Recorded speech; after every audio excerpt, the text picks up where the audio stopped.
When I was in high school, a mentor of mine told me about a Mexican philosopher and author named Don Miguel Ruiz. And Don Miguel Ruiz wrote this very short book entitled The Four Agreements. And these are sort of these four great overarching rules of life that we're all supposed to live by.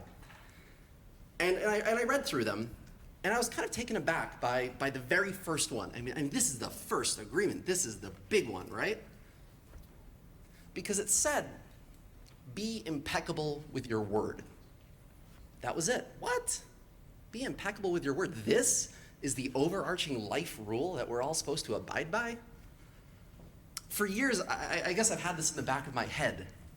Sure, we're taught not to lie, we're taught to be kind and all this stuff.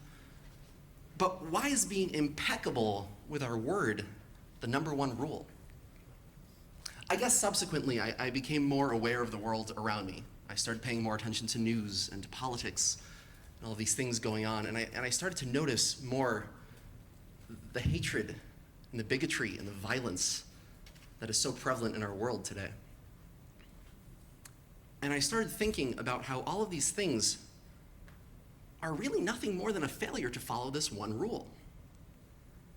When we aren't impeccable with our word, when we don't speak with integrity and compassion, we contribute to a world that lacks integrity and compassion. That's not a world I want to live in. It was then that I think I started to understand the scope of what Ruiz was getting at. This is the human voice we're talking about. It is literally the very essence of humanity. It's what sets us apart from all other creatures, the ability to communicate complex thoughts and ideas. Every single innovation this species has ever come up with is a result of just this.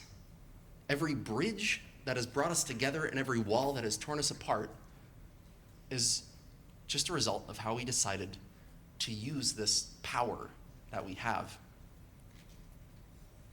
That is what this is all about. When I think about this event, I don't see it as a series of talks. I see it as a celebration. We're all together in this room today to celebrate and honor the human voice and its power to motivate positive change and make the world a better place. The people that you'll hear from today have certainly done that in pretty outstanding ways. But you don't need to found a company or get a PhD to give the world a little bit more compassion and integrity. I think a smile goes a long way. So, say hi to the person next to you, be friendly with someone when you don't need to be, and think about all the ways that you can make our world just a little bit more impeccable each and every day. And now, ladies and gentlemen, for the last time, welcome to TEDx University of Rochester.